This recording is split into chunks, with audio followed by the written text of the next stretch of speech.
method for him. When Paul wrote to the Romans, he told them that he was praying to be able to come to Rome, and he asked them to pray that he might be able to come. Romans chapter 1, verse 9 and 10, uh, chapter 15, verse 30 through 32.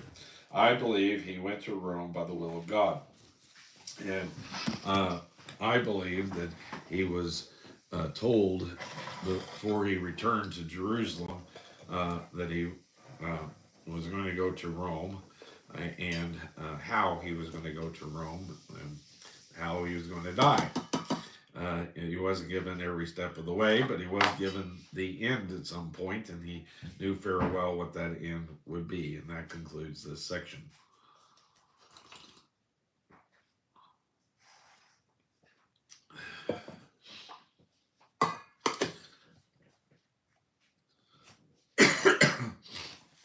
Now, section 11 and 12. For if I be an offender, or have committed anything worthy of death, I refuse not to die. But if there be none of these things whereof these accuse me, no man may deliver me unto them. I appeal unto Caesar. I detect a note of impatience here. Rome was was noticed for its justice, and Paul respected authority. However, Paul is not getting justice, and so he makes a legal appeal.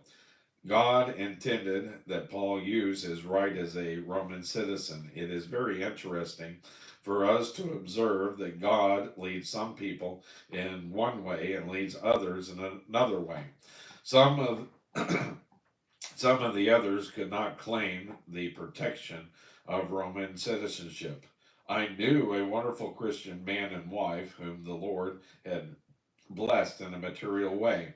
They had built a lovely home, a home in which it was always a delight to visit. The man told me he felt under conviction because he had a lovely home and he wanted to open his home and use it for Christian witnessing and testimony as much as possible. So I asked him, do you ever stop and think that God blessed you materially and gave you such a nice home because he knew you were the kind of man that would use his home for him?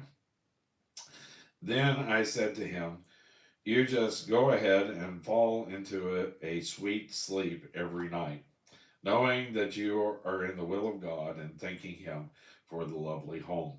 Now, the Lord didn't give me that kind of home because evidently he didn't intend for me to use my home for that type of thing.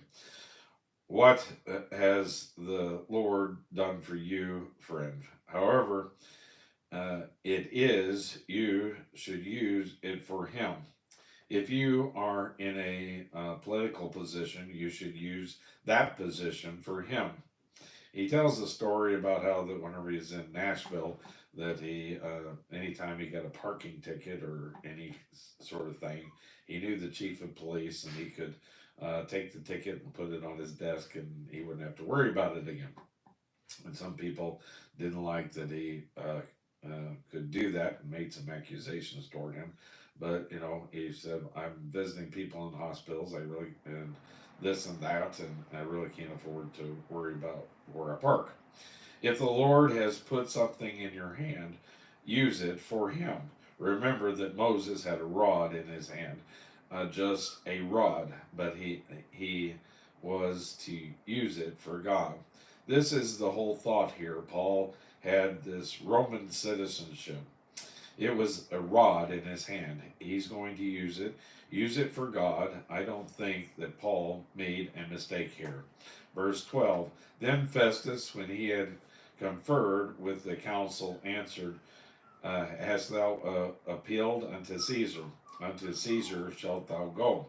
Festus is forced to concur with Paul at this point. He cannot prevent Paul from going to Rome and to the courts of Caesar. And that concludes this section.